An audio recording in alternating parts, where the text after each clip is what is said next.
With all the talk about mobility and autonomy, how will that affect your local car dealer? The head of the National Auto Dealers weighs in on this and more on Autoline this week.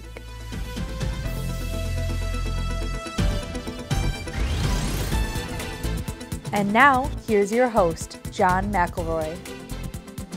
Thank you all for joining us on Autoline this week. We're going to be talking about car dealerships because there's so much coming in that business right now. And we've got somebody who really knows what's going on there because he's the chairman of the National Automobile Dealers Association. Jeff Carlson, thanks for joining us on today's show. Thank you for having me, John.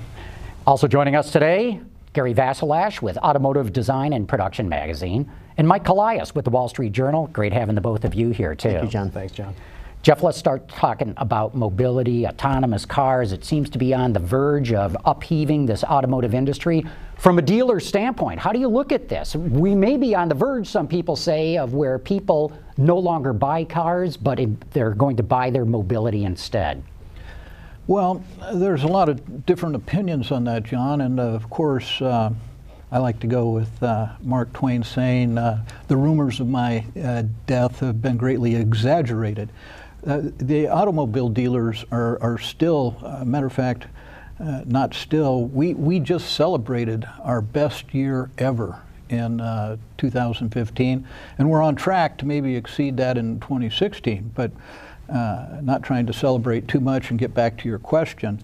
I think that when the mobility models start to come together, coalesce, you're going to see that car dealers are, as they are in many things, the solution, part of moving this policy thinking forward and not going away. But I've heard a lot of people try and make that argument. So do you think that as we go to cars that have more autonomous capabilities, that they'll become increasingly expensive and therefore more difficult for your members to be able to sell to the public? Well, yeah, there's the question of affordability is a huge issue.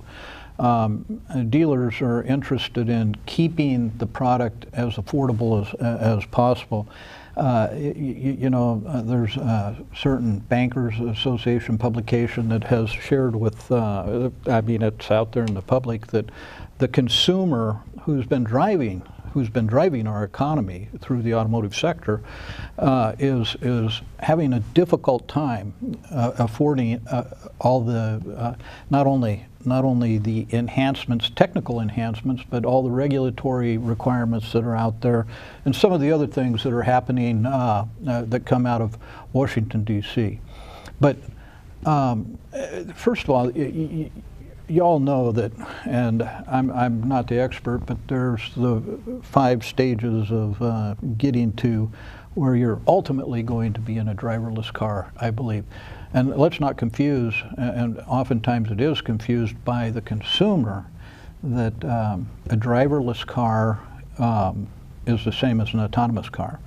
A lot of the autonomous stuff is being integrated into the product today, and we're promoting it and selling it to our consumers, and we're working very hard to make sure that that we're part of the transitioning of the fleet.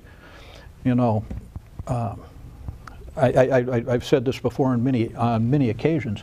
Since the downturn, auto dealers have contributed to the economic recovery of the United States by selling, by registering. It's over 100 million vehicles now.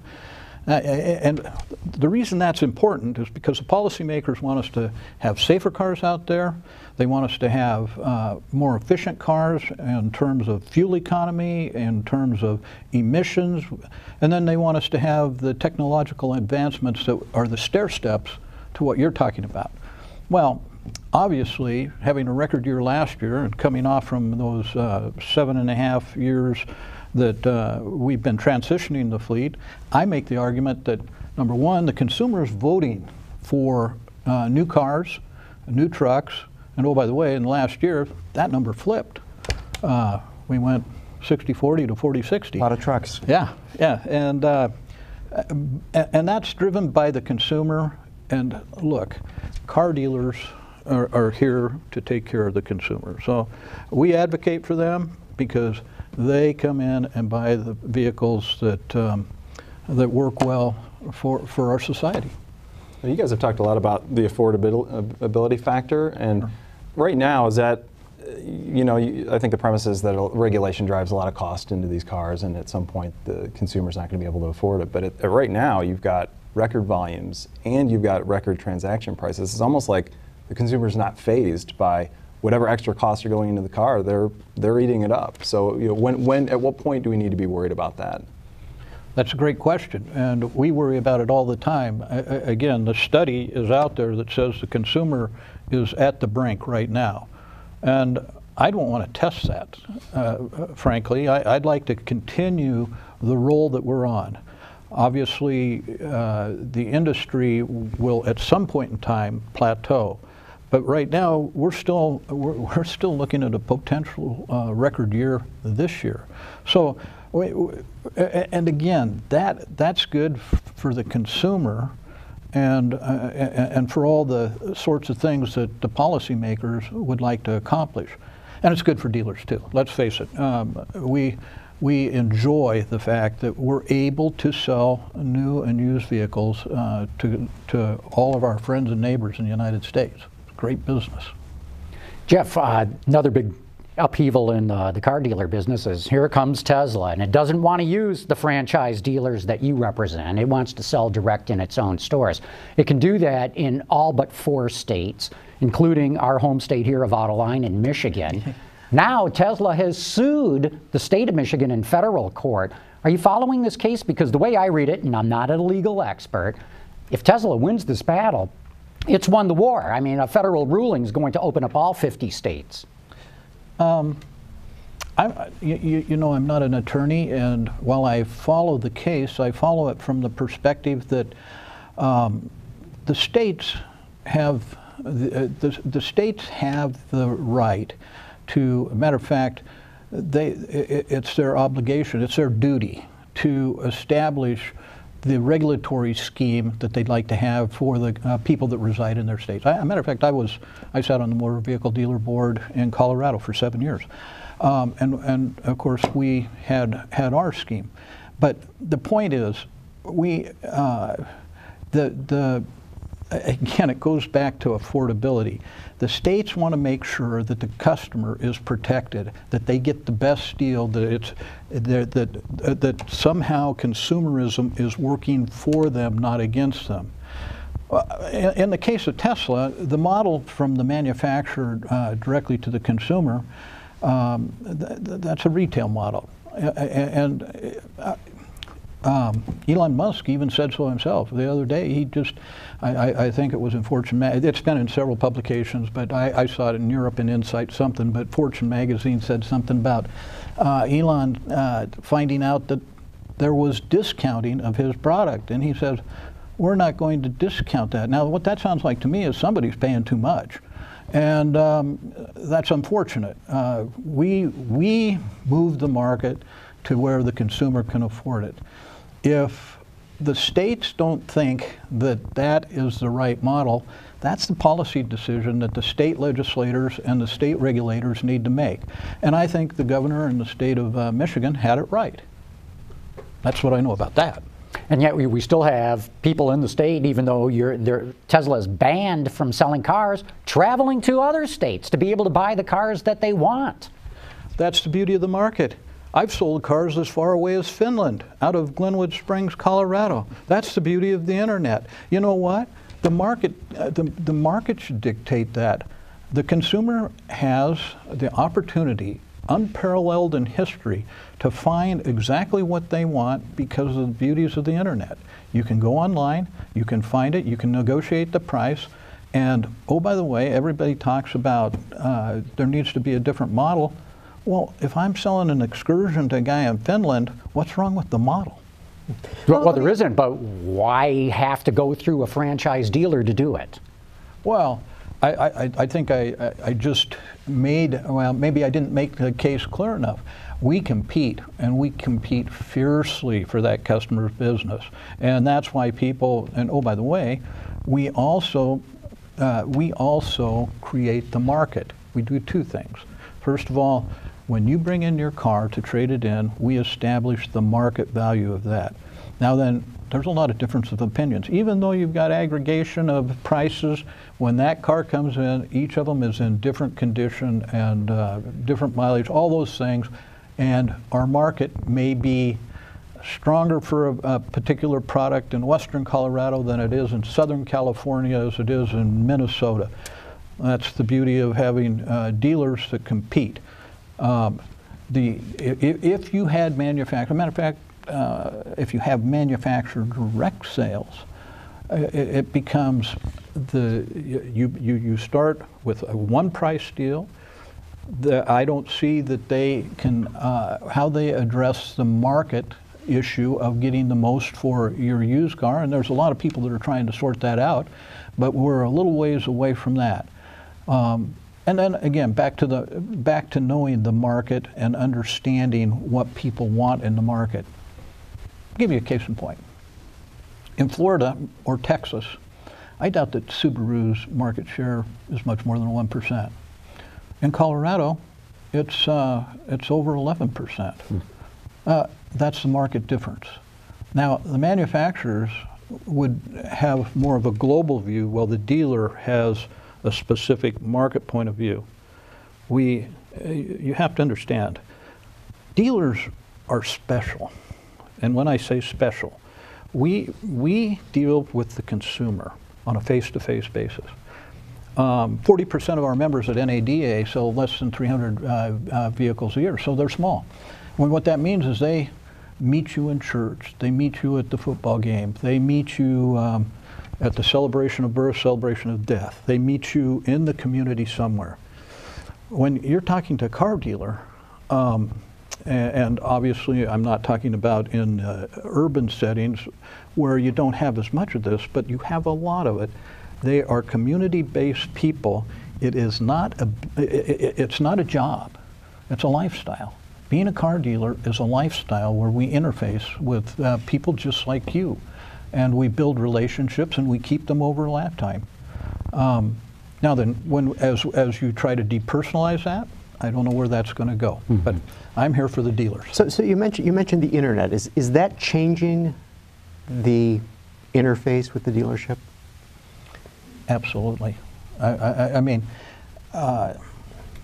it changes day by day. And we have a lot of people that bring us new, great ideas all the time.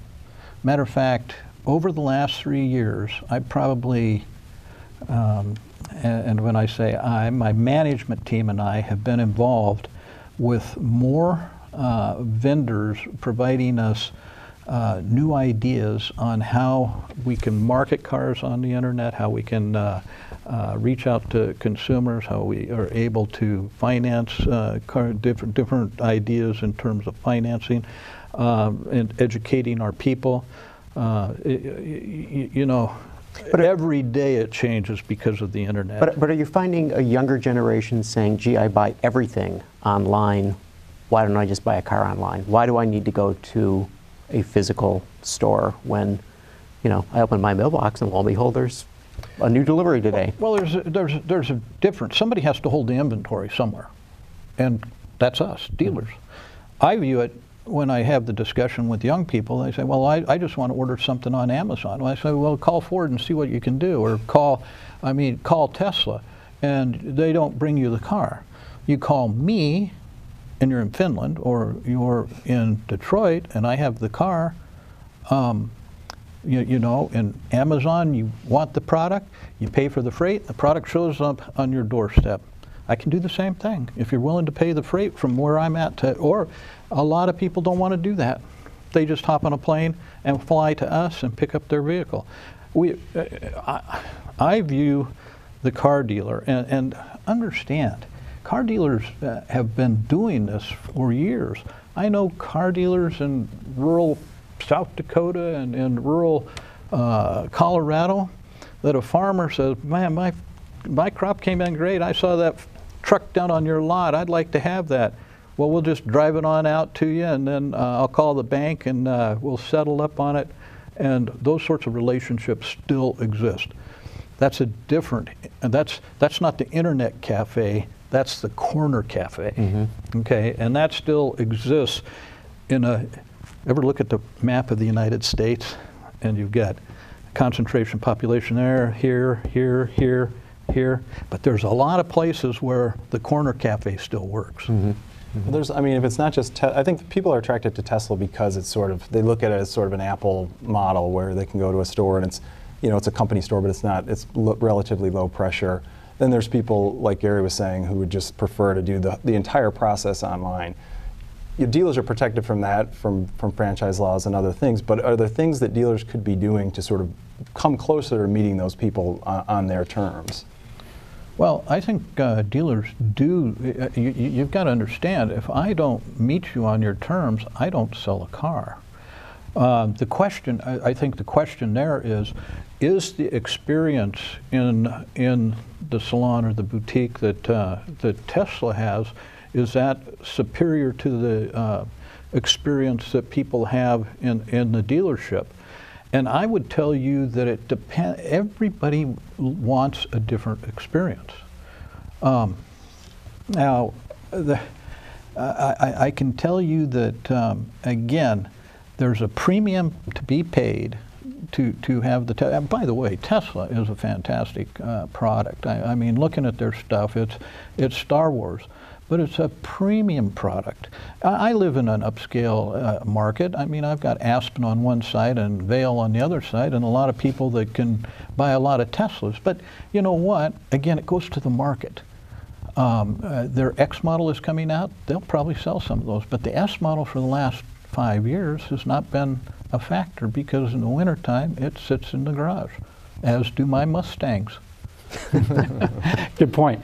I'd like to get your thoughts on what Cadillac's doing. It's got what they call this Project Pinnacle. You mentioned 42% of your members sell fewer than 300 cars. Under 40, just under 40. I think the exact number is right at 38%. Cadillac, as you well know, wants to get rid of 400 dealers. The average amount of cars each one sells is about 50 cars a year. Still turns into 20,000 cars over the course of a year. Yep. What are your thoughts about that, of a factory coming in and trying to buy out dealers and get them out of the market?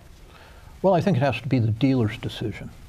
The dealer will make, the dealer needs to make a business decision about the Pinnacle program.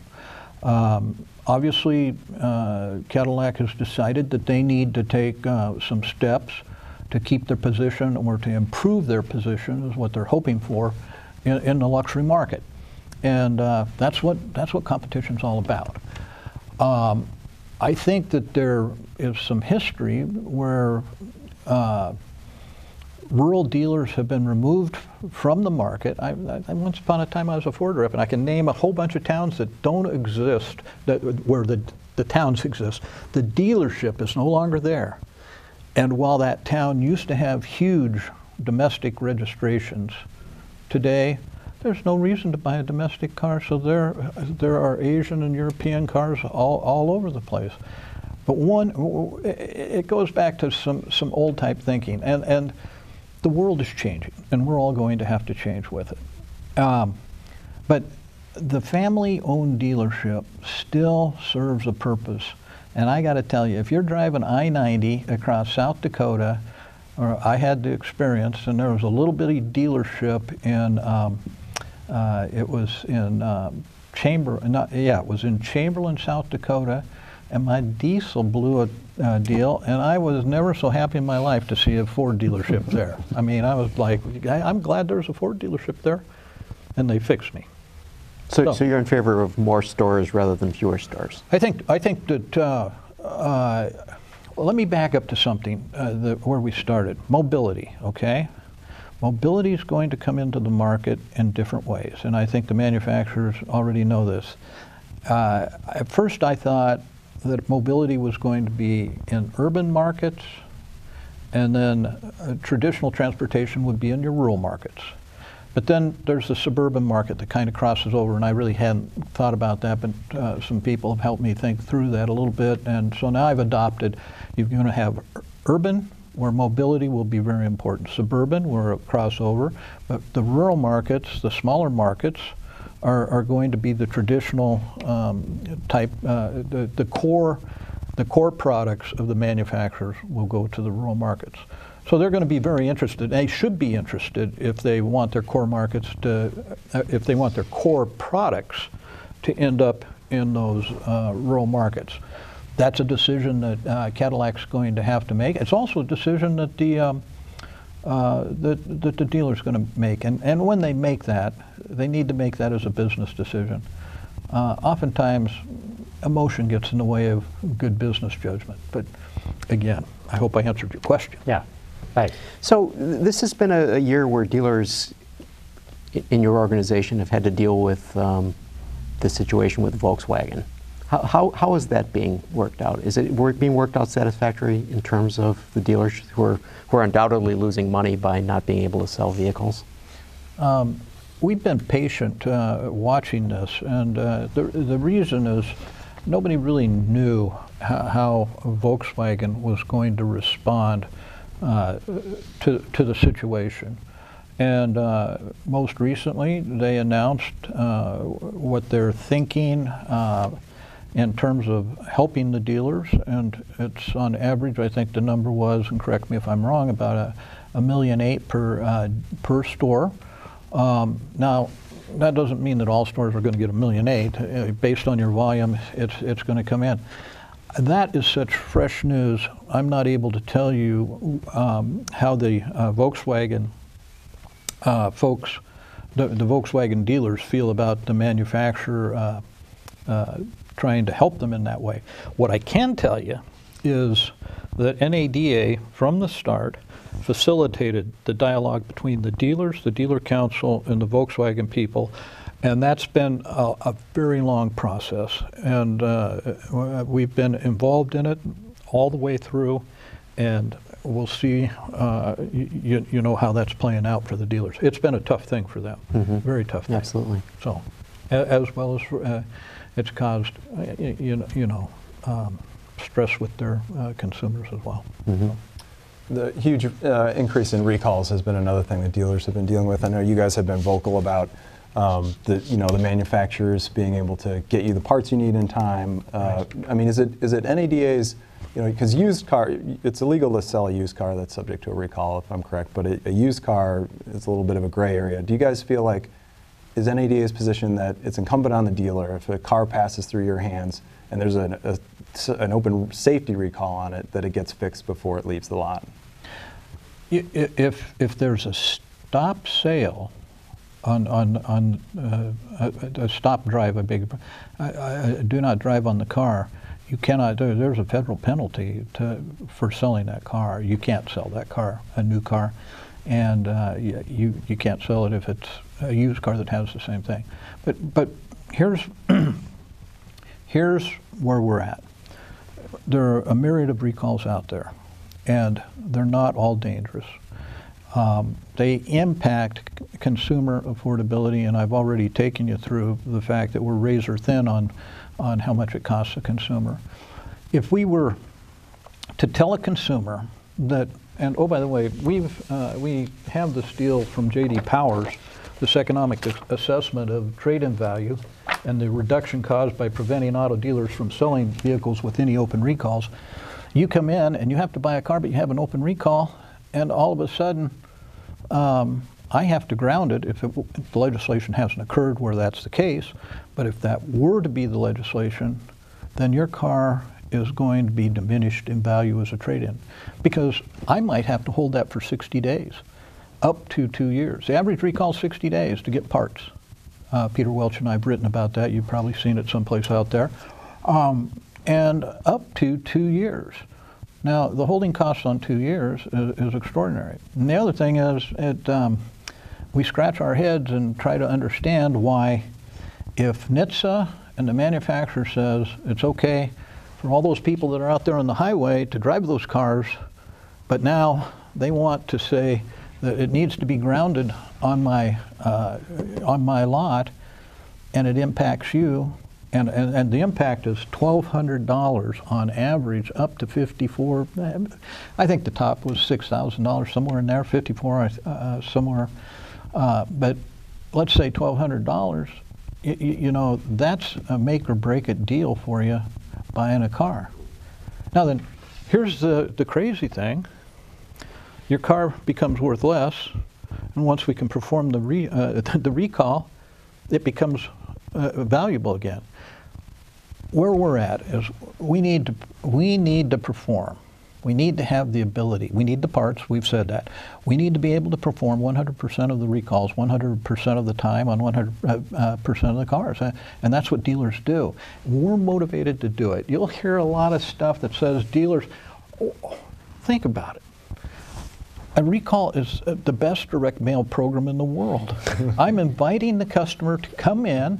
He gets a free repair on his car, and I'm going to give him coffee while he's there. I'm going to talk to him. I'm going to show him the new cars that have the safer, lower emissions and better fuel economy. What gets better than that for a dealer? And I get paid by the manufacturer. By the way. Pretty good deal. Look, I'm afraid we're going to have to wrap it up. We covered a lot here. Mobility, autonomy, Tesla going against the franchise system, Project Pinnacle at Cadillac, the Volkswagen one.